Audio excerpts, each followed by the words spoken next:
Bismillahirrahmanirrahim. Assalamualaikum warahmatullahi wabarakatuh. Saya, Dirgahayu Hajrasa Putri, akan menjelaskan bagaimana proses sistem peredaran darah pada manusia. Pada manusia, sistem peredaran darah tersusun atas organ-organ yang berperan dalam pengangkutan darah di dalam tubuh. Adapun organ penyusun sistem peredaran darah atau sistem sirkulasi pada manusia adalah jantung, pembuluh darah, dan darah. Organ penyusun sistem peredaran darah yang pertama yaitu jantung. Jantung merupakan organ vital di tubuh manusia yang bertugas sebagai pompa darah ke seluruh tubuh. Organ ini terletak di antara paru-paru di tengah dada, tepatnya di bagian belakang sisi kiri tulang dada. Jantung memiliki ukuran yang sedikit lebih besar dari kepalan tangan sang pemilik.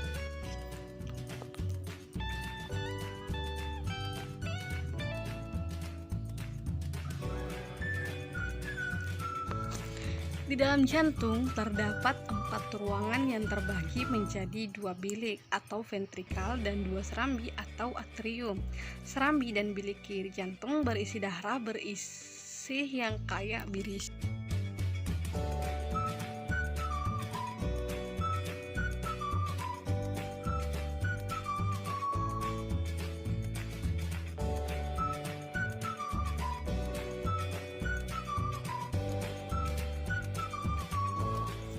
Selanjutnya, organ penyusun sistem peredaran darah yang kedua.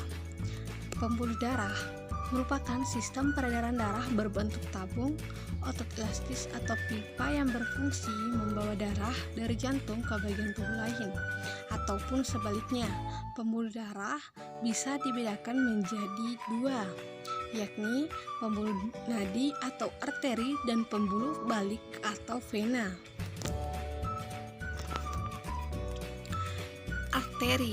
Arteri merupakan pembuluh darah yang berfungsi membawa darah keluar dari jantung, baik ke seluruh tubuh maupun ke paru-paru.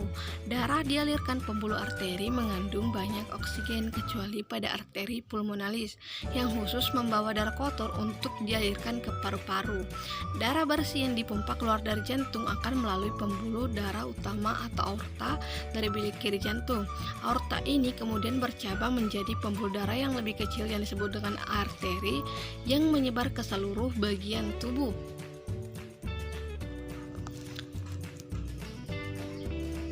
Vena merupakan pembuluh darah yang berfungsi membawa darah kembali ke jantung dari seluruh tubuh atau dari paru-paru.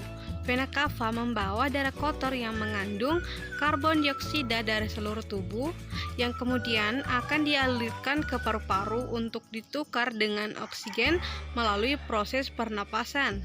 Sedangkan vena pulmonalis atau vena paru membawa darah bersih yang kaya akan oksigen dari paru-paru menuju ke jantung.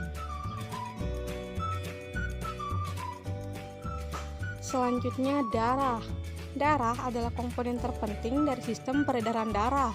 Darah memiliki fungsi sebagai pembawa nutrisi, oksigen, hormon, antibodi, serta berbagai zat lainnya dari dan ke seluruh tubuh.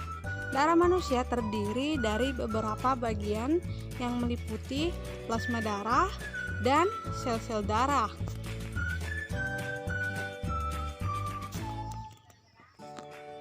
Plasma darah.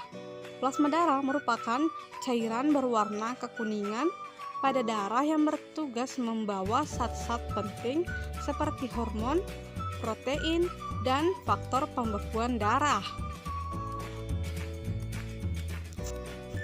Sel darah putih juga dikenal dengan sebutan leukosit. Sel darah putih bertugas sebagai sistem pertahanan tubuh terhadap infeksi penyakit. Sel darah putih menghasilkan sejenis protein khusus yang dikenal sebagai antibodi yang mengidentifikasi dan melawan zat asing yang menyerang tubuh. Sel-sel tersebut diklasifikasikan sebagai granulosit dan agranulosit. Sel darah merah juga dikenal sebagai eritosit. Di dalam sel darah merah tersimpan hemoglobin yang merupakan pigmen pernapasan yang mengikat molekul oksigen atau karbon dioksida. Hemoglobin pada sel darah merah membantu dalam pengangkutan O2 ke berbagai jaringan dan organ tubuh manusia. Ia juga dapat menghilangkan karbon dioksida dari berbagai organ dan jaringan untuk diisi kembali di dalam paru-paru. Nah, untuk lebih jelasnya perhatikan gambar tersebut.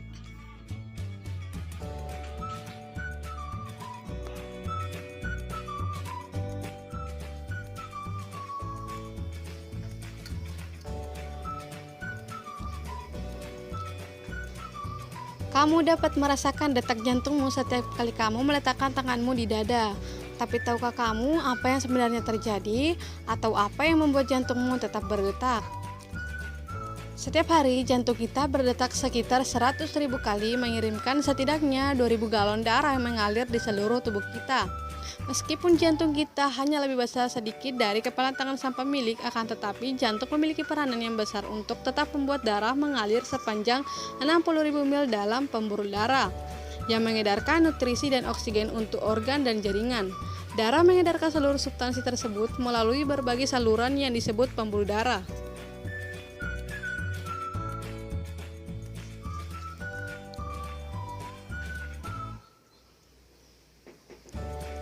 Pembuluh darah meliputi arteri, vena, dan kapiler. Untuk membuat darah mengalir ke seluruh tubuh, kita memiliki sistem pemompa, dan jantung adalah pompanya, di mana jantung tersusun atas otot yang memompa darah ke seluruh tubuh, berdetak sekitar 72 kali per menit sepanjang hidup kita. Jantung manusia memiliki 4 ruang. Atrium kanan, atrium kiri, ventrikel kanan, dan ventrikel kiri.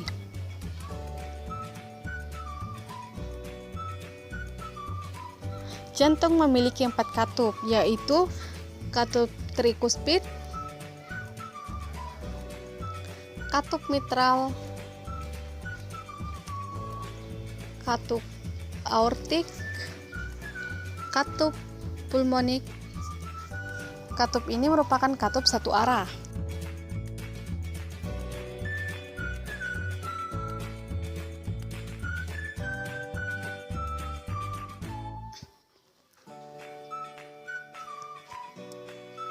Darah menjadi kaya oksigen dengan menyerap oksigen di dalam paru-paru.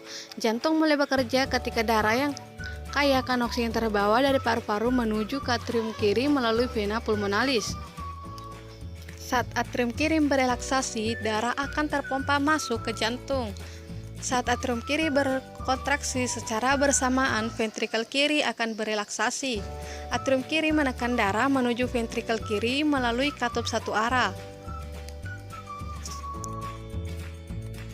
Ketika ventrikel kiri berkontraksi, darah akan terpompa menuju aorta, di mana darah yang akan kaya oksigen dialirkan menuju bagian tubuh lainnya kecuali paru-paru.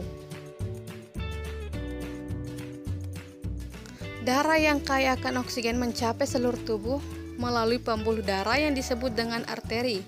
Pembuluh darah akan bercabang menjadi kapiler, yang selanjutnya akan menjangkau berbagai organ berbeda di dalam tubuh. Selanjutnya darah akan berdioksigenasi, lalu pembuluh darah kapiler akan bercampur dan menuju ke pembuluh darah yang lebih tebal disebut vena. Vena akan membawa darah yang miskin oksigen menuju ke jantung. Pembuluh darah yang membawa darah yang miskin oksigen disebut dengan vena cava. Darah yang miskin oksigen dari seluruh bagian tubuh memasuki ruang bagian kanan atas dari jantung yang disebut atrium kanan. Atrium kanan akan berkontraksi dan memungkinkan darah untuk mengalir menuju ventrikel kanan melalui katup satu arah.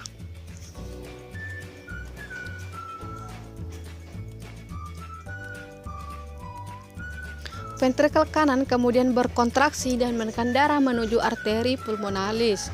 Arteri pulmonalis membawa darah miskin oksigen menuju paru-paru. Paru-paru kemudian melakukan pertukaran gas terhadap darah sehingga darah kembali menjadi kaya akan oksigen. Darah tersebut selanjutnya akan dialirkan kembali ke jantung melalui vena pulmonalis dan kembali mengulang siklus-siklus tersebut.